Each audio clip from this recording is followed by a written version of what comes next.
Assalamualaikum warahmatullahi wabarakatuh. Perkenalkan, nama saya Nurrahma Ikawati dengan NIM 2106031100085 dari kelas Kimia C.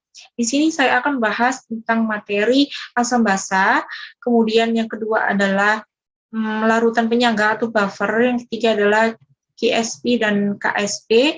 Yang terakhir ialah ion kompleks.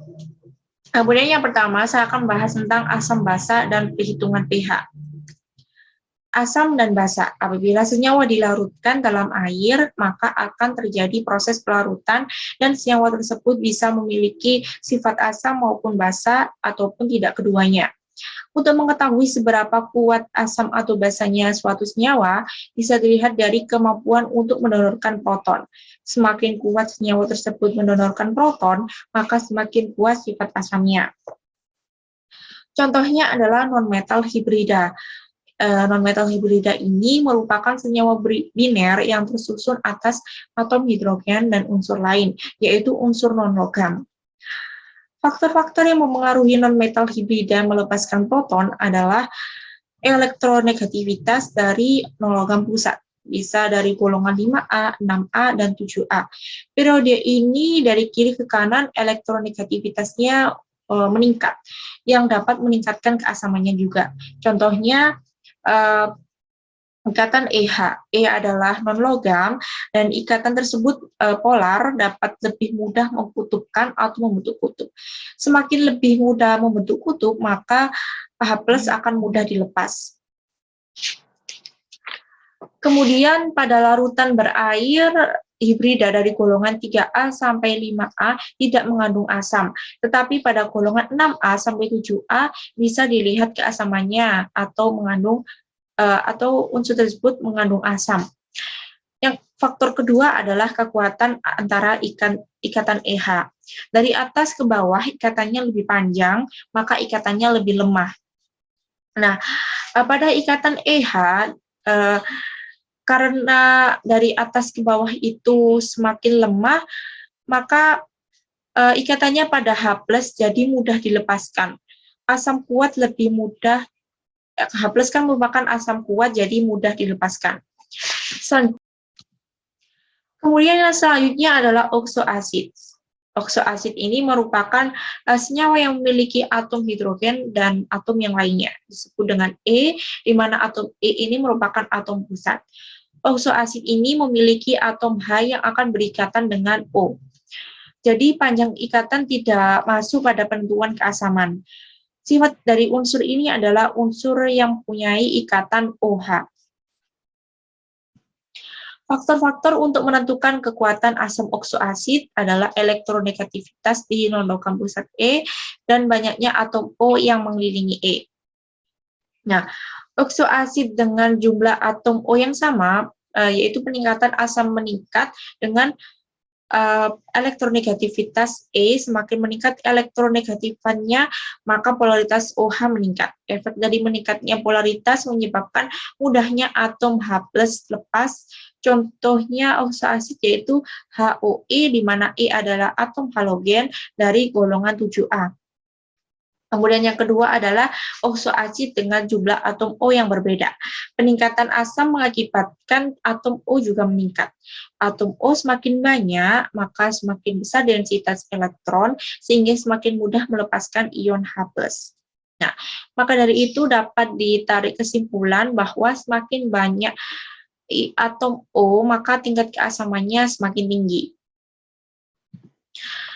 Yang kedua adalah hydrate ion metals atau ion logam yang terhidrasi. Ion logam yang terlalu dalam air bisa memiliki sifat asam karena memiliki kemampuan untuk mentransfer H+ kepada molekul air.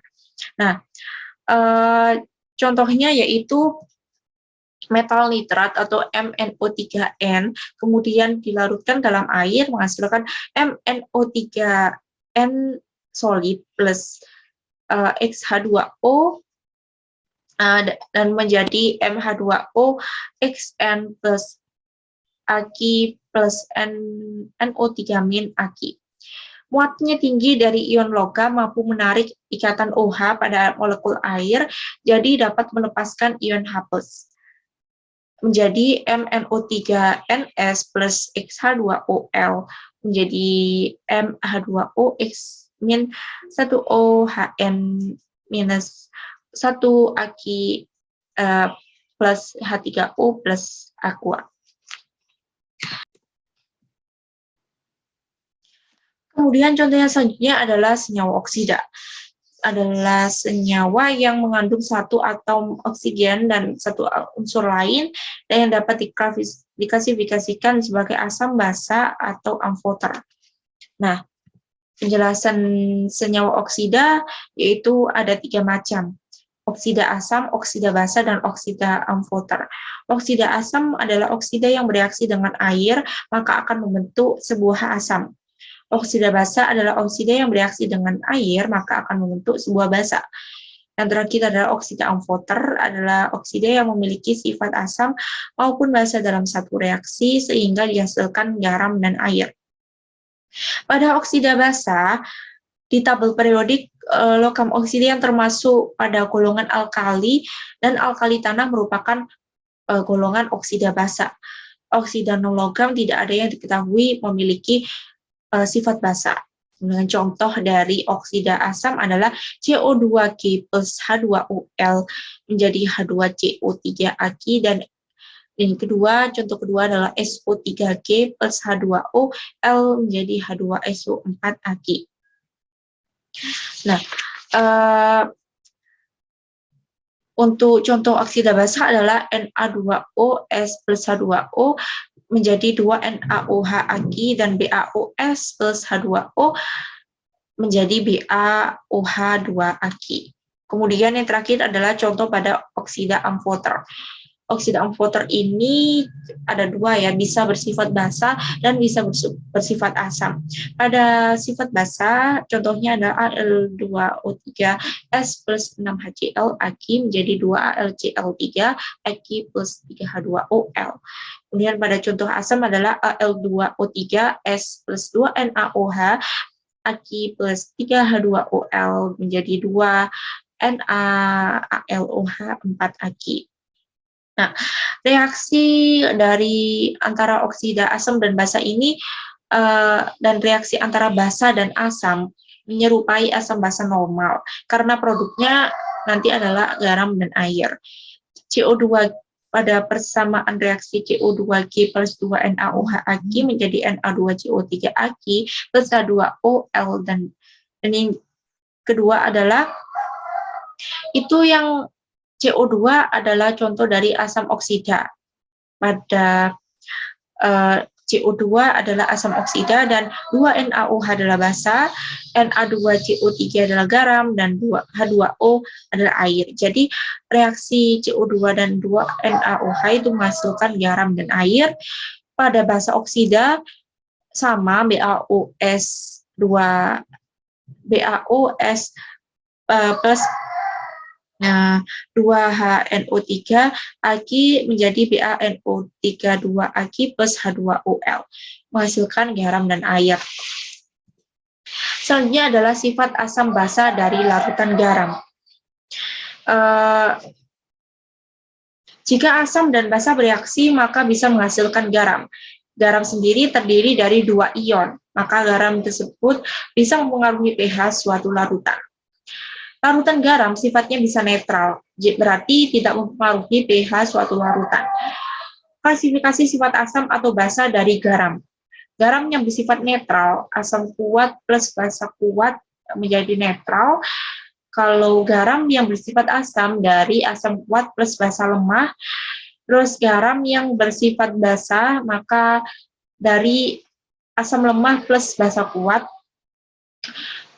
dan garam yang terbentuk dari kation dan anion dari asam lemah plus basa lemah yang menjadi asam atau basa. Garam yang terbentuk dari amfiprotik anion itu dari poliprotik asid plus basa kuat yang menjadi asam atau basa. Nah, penjelasan dari garam yang bersifat netral. Nah, larutan netral terbentuk dari dari asam dan basa kuat, anion dari asam kuat dan kation dari basa kuat. Maka ion yang dihasilkan tidak akan bereaksi dengan molekul air. Semua golongan logam 1 dan 2 atau contohnya yaitu Li plus sama Ca2 plus dan kation logam contohnya Ag plus adalah netral. Yang kedua adalah garam yang bersifat asam yang dapat dihasilkan dari asam kuat plus basa lemah. Garam yang bersifat asam dapat menghasilkan anion yang tidak reaktif dan kation yang dapat mendonorkan proton ke air. Yang ketiga adalah garam yang bersifat basa. Terbentuk dari reaksi asam lemah dan basa kuat dan menghasilkan kation yang tidak reaktif dan anion yang dapat menerima proton dari air. Selanjutnya garam yang dihasilkan dari kation asam lemah dan anion basa lemah. Jadi dapat menghasilkan asam atau basa yang terbentuk dari reaksi asam lemah atau basa lemah. Asam lemah dan basa lemah. Kemudian selanjutnya adalah garam dari anion amfoter. Nah, garam dari anion amfoter ini terbentuk dari basa kuat dan asam poliprotik. Kation berasal dari basa kuat dan anion berasal dari asam poliprotik. Dan anion ini bersifat amfiprotik yang dapat bertindak sebagai asam dan melepaskan proton ke air atau sebagai basa dan mengabstraksikan proton pada air jika anion bersifat amfiprotik atau di asam poliprotik. Kekuatan anion sebagai asam atau Ka atau sebagai basa atau Kb yang menentukan keasamannya. Penentuan pH dari larutan garam. Penentuannya sama persis di mana saat menghitung pH larutan yang mengandung asam molekul lemah atau basa molekul lemah. Yang selanjutnya adalah asam basa penyangga larutan buffer. Ya, kesetimbangan buffer asam basa itu ada contohnya. Pertama adalah pH darah yang berada dalam kisaran 7,35 hingga 7,42. Jika pH darah berubah menjadi 7,00 di bawah 7,35 dan di atas 7,42 atau 8,00 maka akan mati. Contoh yang kedua adalah danau atau sungai. Jika pH berkurang dari 5, seringkali tidak dapat mendukung kehidupan ikan. Asam basa pada larutan buffer. Nah, larutan penyangga ini dapat menahan perubahan pH yang drastis pada penyebelahan sejumlah kecil asam kuat atau basa kuat. Secara umum, sistem penyangga terdiri dari asam lemah atau basa lemah dan konjugasi atau garamnya dan asam akan bereaksi dengan OH- dan basa dengan H+.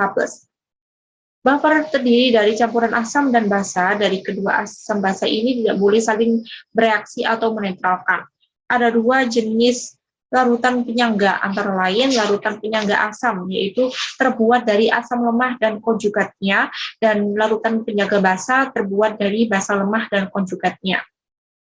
Contohnya dari larutan penyangga asam adalah CH3COOH Aq plus H2O Aq menjadi H3O plus Aq CH3COO min Aq. Dan pada larutan penyangga basa adalah NH3 Aq plus H2OL menjadi OH- Aq plus NH4 plus Aq. Contoh asam dan basa lemah yang umum dan garamnya bisa digunakan untuk pembuatan larutan buffer adalah asam asetat atau CH3COOH dan sodium asetat dengan rumus kimia CH3COONa. Yang kedua adalah asam karbonat H2CO3 dan sodium karbonat atau NaHCO3. Yang terakhir adalah amonia NH3 dan amonium klorida NH4Cl. Asam asetat itu merupakan asam lemah dan posisi kesetimbangannya ke kiri. Oleh karena itu, konsentrasi asam asetat kecil dengan persamaan reaksi CH3COOH Aq plus H2OL menjadi H3O Aq plus CH3COO min Aq dengan menambahkan sodium asetat ke larutan ini untuk meningkatkan ion asetat. Menjadi CH3COONa Aq menjadi CH3COO min Aq plus Na plus Aq. Jadi larutan buffer ini terdiri atas asam oksalat yang tidak mengalami ionisasi, asam asetat yang terbuat atau terdiri dari sodium asetat, karena tadi ada penambahan sodium asetat untuk larutan, dan sejumlah ion hidrogen atau ion H+. Hal ini membuat buffer bersifat asam. Nah, kemudian itu kan tadi contoh dari buffer yang bersifat asam. Kemudian selanjutnya adalah contoh dari buffer yang bersifat basa. Amonia merupakan basa lemah dan posisi kesetimbangannya cenderung ke kiri. Dan dari persamaan NH3 Aq plus H2O, L menjadi OH-. Aq plus NH4 plus Aq. Dengan menambahkan amonium klorida ke dalam larutan ini untuk meningkatkan ion amonium.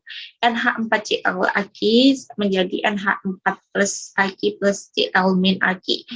Jadi larutan buffer ini terdiri atas banyak amonia yang bereaksi, karena amonia tadi ikut bereaksi ya. Jadi untuk ion amoniumnya ada ion amonium dan amonium klorida, maaf. Untuk yang ketiga adalah cukup ion hidroksida atau OH untuk membuat larutan basa. Selanjutnya adalah kapasitas penyangga dan rentang penyangga. Kapasitas buffer adalah ukuran kekuatan buffer kemampuannya untuk mempertahankan pH setelah penambahan asam atau basa kuat. pH buffer ini tidak tergantung pada kapasitas buffer. Kapasitas pada akhirnya tergantung pada konsentrasi komponen, baik konsentrasi absolut maupun relatif. Dalam hal konsentrasi absolut, semakin terkonsentrasi komponen buffer, semakin besar kapasitasnya. Contohnya adalah pada buffer 1, 1,0 M CH3COOH plus 1,0 M CH3COO mil. 1 liter pH-nya adalah 4,74. Dan buffer 2 adalah 0,10 M CH3COO plus 0,10 M CH3COO min 1 liter, dan pH-nya adalah sama 4,74. Buffer 1 memiliki kapasitas yang lebih besar karena lebih konsentrat. Perbandingan presentasi perubahan rasio konsentrasi komponen untuk buffer pada dua rasio awal yang berbeda. Pada buffer 1, 1,0 M dalam kurung HA plus 1,0 M amin ditambahkan dengan 0,010 mol OH- ke 1,00 L liter buffer, persen perubahannya adalah 2%. Kemudian pada buffer kedua 0,250 MHA plus 1,750 MA ditambahkan dengan 0,010 mol OH ke 1,00 liter buffer. Persen perubahannya adalah 4,7%. Perubahan rasio konsentrasi lebih dari 2 kali lebih besar ketika konsentrasi awal komponen sangat berbeda. Sebuah buffer memiliki kapasitas tertinggi ketika konsentrasi komponen sama, yakni amin per HA sama dengan 1. Buffer yang pH-nya sama dengan atau mendekati pK, komponen asamnya memiliki kapasitas tertinggi untuk konsentrasi tertentu, yaitu pH sama dengan pKa plus log amin per HA sama dengan pKa plus log 1 pK sama dengan pKa plus 0 sama dengan pKa. Selanjutnya materi ketiga adalah QSP dan KSP. QSP dan KSP, kebanyakan zat terlarut memiliki kelarutan terbatas dalam pelarut tertentu, termasuk nyawa ion. Kemudian ketika senyawa ionik dilarutkan dalam air, biasanya ia masuk ke dalam larutan sebagai ion. Ketika kelebihan senyawa ionik yang sedikit larut dicampur dengan air, maka terjadi kesetimbangan antara senyawa padat dan ion-ion dalam larutan jenuh. Kemudian beberapa senyawa ion sedikit terlarut dan dalam suatu pelarut, senyawa tersebut mencapai kesetimbangan dengan sedikit sekali zat larut yang terlarut ya. QSP itu untuk QSP sendiri dalam air, senyawa ion membentuk ion sebagai produk, dan Q merupakan produk ion mewakili produk dari konsentrasi molar ion yang dipangkatkan dengan koefisien stoikiometrinya. Kemudian pada KSP yaitu hasil kali kelarutan atau konstanta hasil kali kelarutan. Kp adalah hasil kali konsentrasi molar ion-ion dalam larutan jenuh. Dipangkatkan ke pangkat yang sesuai. Kemudian secara umum konstanta hasil kali kelarutan atau K adalah konstanta keseimbangan untuk senyawa ionik yang sedikit larut atau hampir tidak larut. KSP hanya bergantung pada suhu, bukan pada konsentrasi ion individu. Kemudian pada salah satu untuk menentukan KSP pada garam adalah dengan mengukur kelarutannya atau berapa banyak garam yang diperlukan untuk memberikan larutan jenuh dalam sejumlah larutan tertentu. Kelarutan molar dapat digunakan untuk menghitung KSP. Kemudian materi yang terakhir adalah kompleks ion atau ion kompleks. Nah, ion kompleks ini merupakan ion sederhana yang terdiri dari satu atau beberapa atom yang terikal, seperti Na+ atau CH3COO-. Ion kompleks terdiri dari ion logam pusat yang terikat secara kovalen dengan dua atau lebih anion atau molekul yang disebut ligan. Beberapa contoh ligan ionik adalah ion hidroksida, klorida, dan sianida. Beberapa ligan molekuler adalah air, karbon monoksida, dan amonia. Misalnya ion kompleks CrNH3 6 pangkat 3+, dan pusat Cr3+ dikelilingi oleh 6 ligan NH3 yang memberikan muatan 3+ secara keseluruhan. Pembentukan ion kompleks, ketiga garam seperti MnO32 dilarutkan dalam air. Ion kompleks terbentuk dengan air sebagai ligan di sekitar ion logam. Terjadi reaksi MnO32S menjadi M2+ Aki 2NO3 min Aki MnO32S plus 4H2O 1 MH2O, 2 plus Aki plus 2NO3 Aki. Dalam banyak kasus ketika kita memperlakukan kation terhidrasi ini dengan larutan ligan air, molekul air yang terikat akan terganti menjadi bersamaan MH2O42 plus Aki plus 4NH3 Aki menjadi MnH3 4 plus Aki plus H2OL. Kesetimbangannya adalah KCMnH3 4 pangkat 2 plus H2O per MH2O 4 pangkat 2 plus NH4. KC dapat dinyatakan dengan konsentrasi kesetimbangan baru yang disebut konstanta pembentukan KF, yaitu KF KC sama dengan MnH3 4 pangkat 2 plus per, ini KC-nya per H2O 4 dan menjadi MnH3 4 pangkat 2 plus per MH2O 4 pangkat 2 plus NH3 4. Dalam membutuhkan MnH3 2K untuk setiap langkah jauh lebih besar dari 1 karena amonia adalah basa Lewis yang lebih kuat daripada air. Oleh karena itu, jika kita menambahkan kelebihan amonia ke larutan MH2O, hampir semua ion M2+ ada sebagai MnH3 pangkat 2 Aki. Sekian penjelasan dari saya, semoga dapat dipahami. Terima kasih. Wassalamualaikum warahmatullahi wabarakatuh.